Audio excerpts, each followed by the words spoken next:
What's up, guys? Brian Fans here today, and today we're going to be talking about the 5 steps to decrease the probability of having diabetes or being diagnosed with it. And this applies for type 1 diabetes, type 2 prediabetes.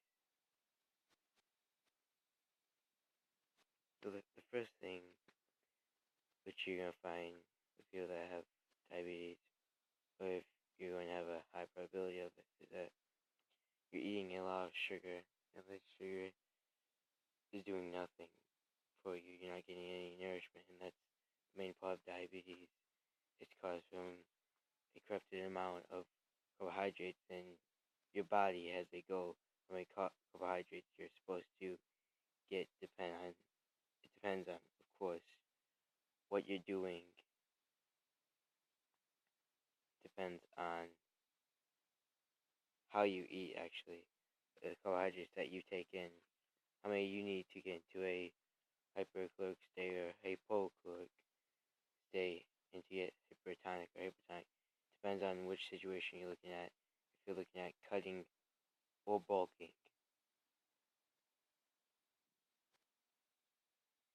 And many people with diabetes, of course, they have no nutrition. They just eat a lot of refined sugars, saturated fats, stuff from cakes to chocolate chip cookies to chicken, again, mashed potatoes, butter, which increases your cholesterol. And LDL is the main thing when you're talking about diabetes, because it affects your cholesterol too, because it's not just your colon that's getting affected, it's your liver that's getting affected when you indulge in these sugary foods, which you're going to have a high chance of having LDL instead of HDL, high density lipoprotein. You're going to have low density lipoprotein, which is really bad. Second thing we're going to talk about when we're looking at the steps of how to decrease diabetes is, of course, how much you're working out. And how can this really affect the probability of having diabetes? So let's say a person who eats healthy and works out, again, his metabolism is going to be growing. He's going to have the correct nourishment. He or she is going to have the correct nourishment for the muscles to grow, then actually decreasing the chance of having diabetes. Digesting empty calories that do nothing for you. Again, you're getting no nourishment, and you're going to get the correct amount of carbohydrates. You're not going to get a high amount or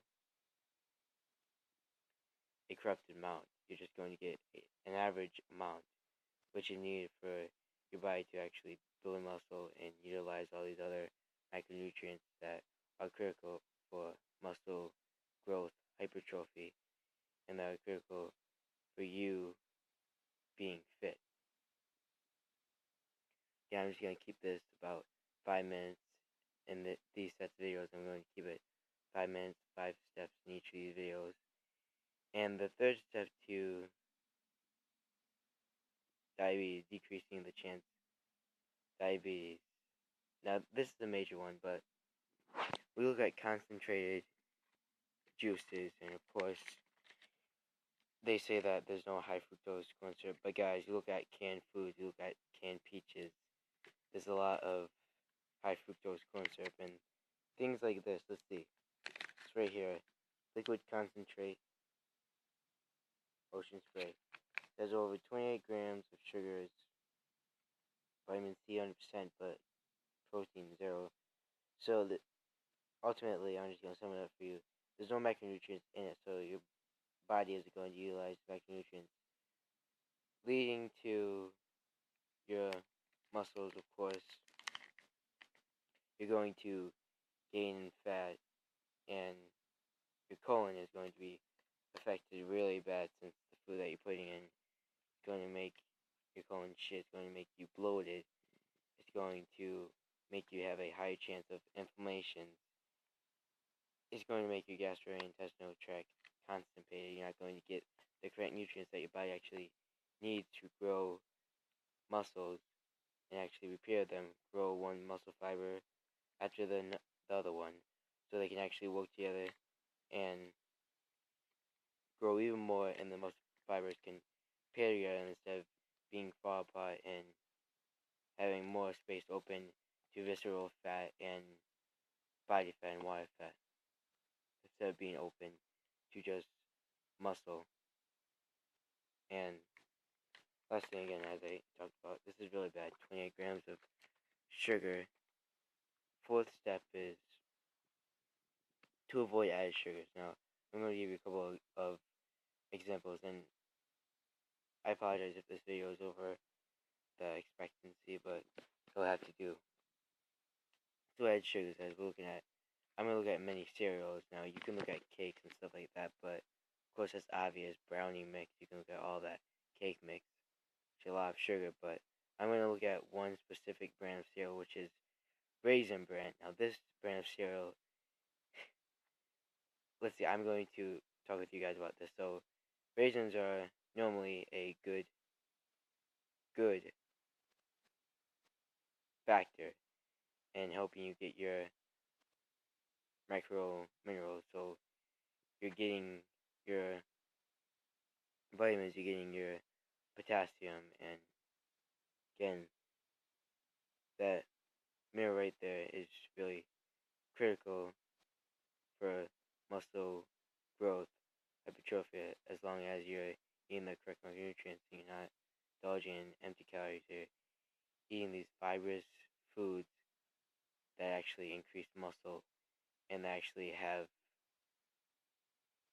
a group. And as we look at the bad foods, they don't really have a group that all the same. And then we look at amino acids, monounsaturated fats. They're all different, and they have all different causes. They can do so many stuff for you. They can prevent so many things like diabetes, type 2 diabetes, type 1 diabetes, colon cancer, bad liver failure, of course.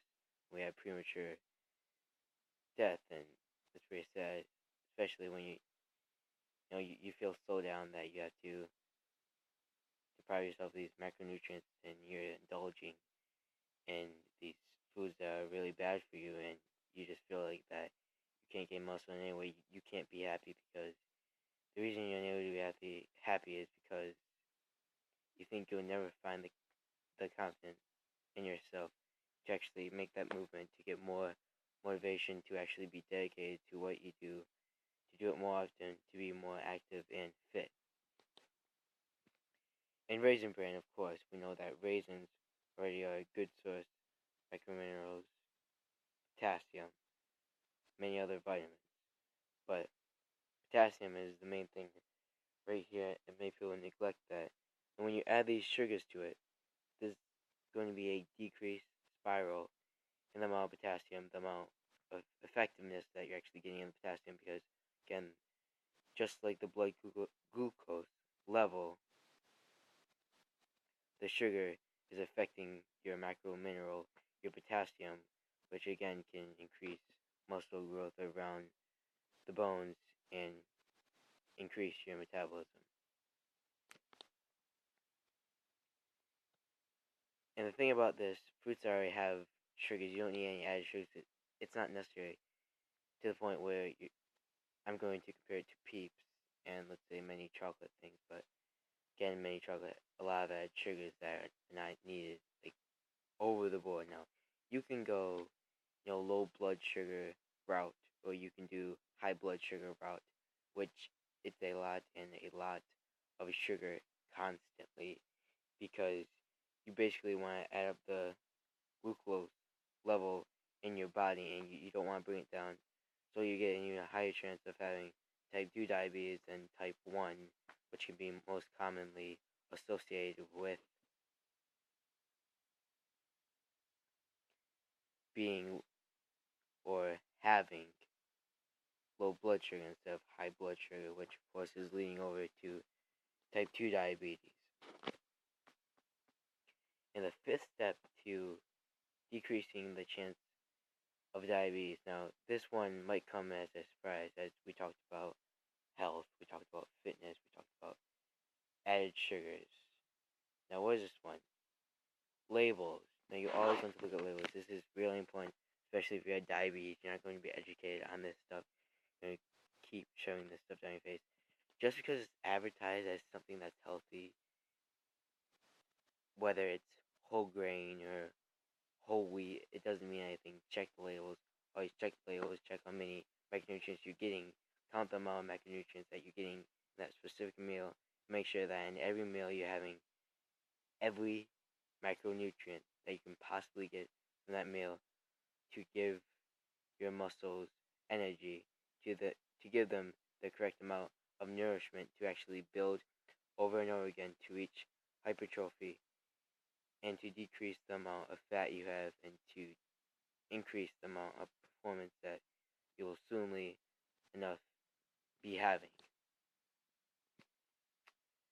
And as I just said, advertisements, they're really, really, really bad, because everything we see as advertised, again, it says that science backs it all up. Let's say something.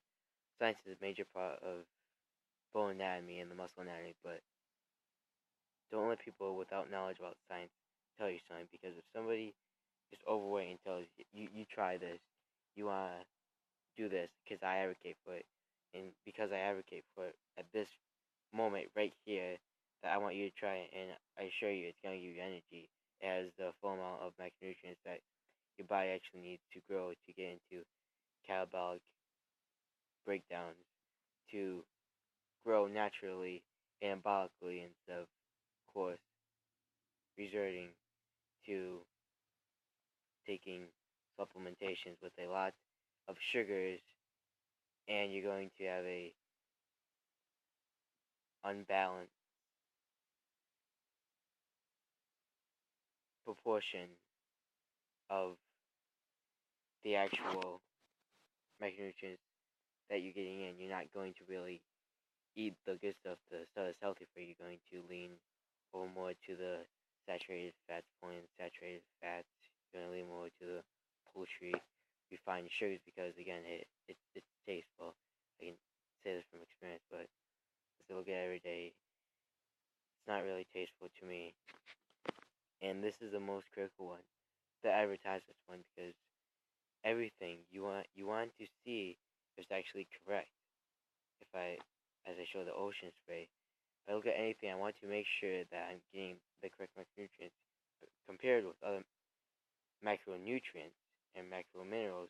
I'm getting them combined, and it's more effective when they combine them less apart, because if you have amino acids, you don't have proteins, you just have melody grains, you just have brown rice, say for dinner, you're not getting your protein, you're not going to build muscle, and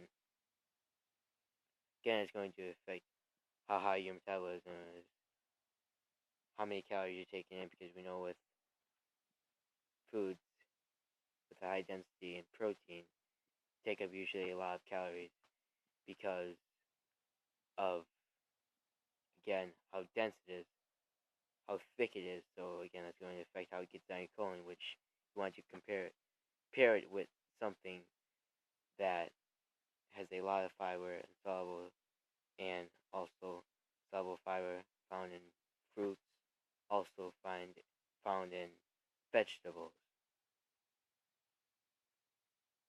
And guys, that's mainly the video for today, guys. I just wanted to make this clear, because many people have misconceptions about this, and I know there are a lot of people struggling out there with diabetes, and my grandma has diabetes, and of course, I wish she could not, but it's a personal experience for me, because I could have been a really, really bad victim of diabetes. I was indulging myself in ice cream every day. I wasn't eating the correct macronutrients. I would have been malnourished. I would be eating nothing with nutritional value. My body wouldn't be growing today. It would just be increasing, and more fat. Vascularity would be gone. Cardiovascular diseases would actually approach me more, because my blood vessels and heart would be really, really badly affected since I wasn't getting any occlusion. I wasn't training my muscles. And as you train muscles, of course, your blood vessels want to adapt, and that's the main part of training muscles. You want your blood vessels to actually grow, and you don't want them to be weak, or you're more likely to get cardiovascular disease. And guys, this is the video today, and